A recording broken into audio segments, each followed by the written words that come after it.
ពួកយើងសិតតែអ្នករត់តាក់ស៊ីដូចគ្នាទេតាក់ស៊ីដូចគ្នាទៅយើងមើលទៅមើលរបៀបចរាចរណ៍ទៅរបៀបមិនបុករបៀបមិនយើងដឹងហ្នឹងហើយខាងបងលើកឡើងទៅឥឡូវយើងគិតមិនហើយខាងនេះគិតមិន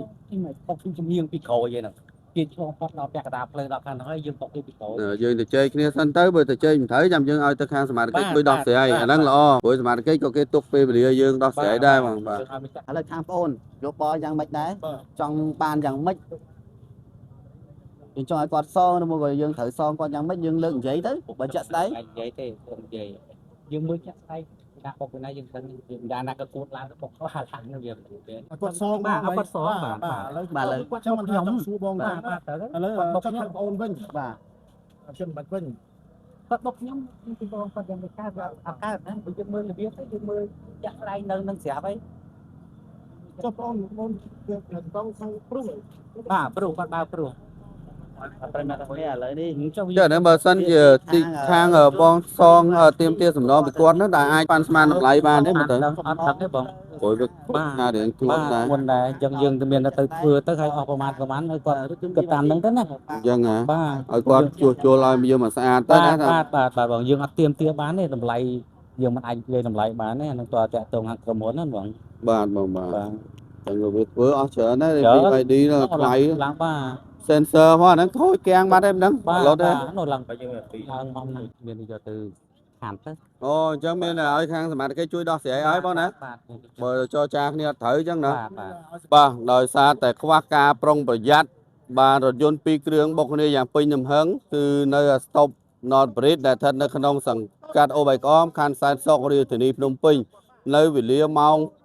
1:30 នាទីរំលងអត្រាឈានចូលថ្ងៃទី12ខែសីហាឆ្នាំ2026ខ្ញុំមកចាស់ឡាន BYD បងអាតូ BYD អនឯងធ្វើដំណើរពីណាមកវិញខ្ញុំធ្វើដំណើរពីខាងនោះបងពីត្បូងមកជើងពីស្តុបទ្រង់មន់មកណាដំណើរទៅណាវិញដំណើរទៅព្រៃលៀបបងខ្ញុំមកដល់កន្លែងនោះនៅហាមប្រហែល100ម៉ែត្រឬ50ម៉ែត្រខ្ញុំ Wi-Fi ប្រាប់ខ្ញុំ Wi-Fi មកហ្នឹងបងព្រោះខ្ញុំឃើញឡានទេហ្នឹងហើយខ្ញុំ Wi-Fi រៀងញាប់ដែរបងហ្នឹងហើយមកគាត់បើក្នុងលបឿនយ៉ាងម៉េចអត់ខ្ញុំអត់ហ៊ាននិយាយកន្លែងហ្នឹងដែរបងតែវាថា60ឬក៏65តិចតួចហ្នឹងបងតែលបឿនផងណៃលបឿនខ្ញុំក៏ប្រហែលគ្នាទេបាទព្រោះខ្ញុំមកដល់នេះខ្ញុំប្រអន់មួយសាហើយដល់ពេលហើយចាខ្ញុំឃើញគាត់ប្រអន់ខ្ញុំក៏ជន់មកហ្មងទៅអូជន់មកទៅដល់ពេលហើយគាត់ក៏ប្រឡែងប្រាំងជន់ដែរទៅក៏ប៉ះគ្នាអញ្ចឹងទៅបាទនេះគាត់ជាម្ចាស់ឡាន BYD ដែលមានស្លាកលេខភ្នំពេញ 2CK 80 56ដែលធ្វើដំណើរពីត្បូងមកជើងមកដល់ស្តុបផ្លូវ8 North Bridge បាទកន្លែងនេះអត់មានស្តុបទេមកស្មើនេះបាទគឺគាត់បើកហ្នឹងគាត់ថាមកជុំដែរល្មមដែរទេហើយទៅរថយន្តព្រុសហ្នឹងគាត់ធ្វើដំណើរពីលិចមកកើតមកដល់ផ្លូវហ្នឹងមិនដឹងថាយ៉ាងម៉េចបើអងលបឿនមិនល្អបង្អង់ទេបានបុកយ៉ាងពេញទំហឹងមកដល់មានការខូចខាតយ៉ាងធ្ងន់ធ្ងរផងដែរនៃរថយន្ត BYD ពេលដែលអូនបើកមកហ្នឹងឆ្លងតាមពិតផ្លូវនេះបើសិនជាយើងចាប់ប្រាំងនៅនោះយើងអាចមើលឃើញខាងនេះហ្នឹងមែនទេបាទបាទអញ្ចឹងក្នុងរបៀបយ៉ាងម៉េចដែរហើយឡានគាត់មកវើមកខ្ញុំមើលអត់តន់ហ្នឹង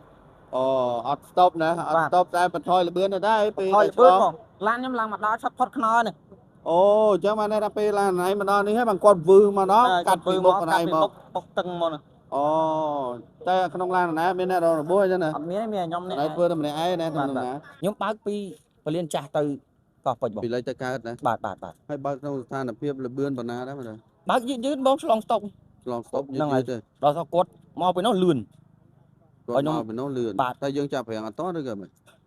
អត់ទេខ្ញុំគាត់ទៅមុនហើយបងអូនខ្ញុំមកយឺតតាមក្រោយគាត់មកលឿនខ្ញុំគាត់កលេចមើលកញ្ចក់ទៅបុកគ្នាបាត់ហើយតែខ្ញុំឃើញគាត់មកលឿនហើយខ្ញុំកលេចកញ្ចក់មកបុកគ្នាមួយបងអូនខ្ញុំបាត់ហើយអញ្ចឹងខ្ញុំសួរគាត់មិញហ្នឹងគាត់ថាប្រហែលជាកុងទ័រគាត់ជិះហ្នឹងប្រហែលជា60ហើយទៅខាងអាគ្រូហ្នឹង60ដែរប៉ុន្តែដល់ពេលមកដល់ផ្លូវឆ្លងនេះស្មានតែគេបន្ថយលបឿនឲ្យគាត់ទៅណាដល់ពេលទៅក្បែរជាបុកចឹងទៅ60ណាបងបើខ្ញុំមកមួយបងអូនខ្ញុំពីមុខបងអូនខ្ញុំជិះយឺតហ្នឹងស្តុបខ្ញុំមិនតែបើកលឿនស្អីហើយចុះឥឡូវការចរចាហ្នឹងគឺទុកឲ្យខាងសមាជិកដោះស្រាយឬក៏ដោះស្រាយដោយភាគីទាំងសងខាងឲ្យគាត់ដោះស្រាយភាគីខាងមកបងអញ្ចឹងឥឡូវមានបានសម្របសម្រួលគ្នានៅចាមានបាននិយាយគ្នាឲ្យគាត់សម្របសម្រួលពូចាំបងគាត់មកហើយចុះឥឡូវការចរចាហ្នឹងមានបានជជែកមួយគាត់ខ្លះអត់នៅបងអត់តមកជជែកអញ្ចឹងហ៎បាទអរគុណអូនណាបាទហើយរថយន្តព្រុសហ្នឹងគឺ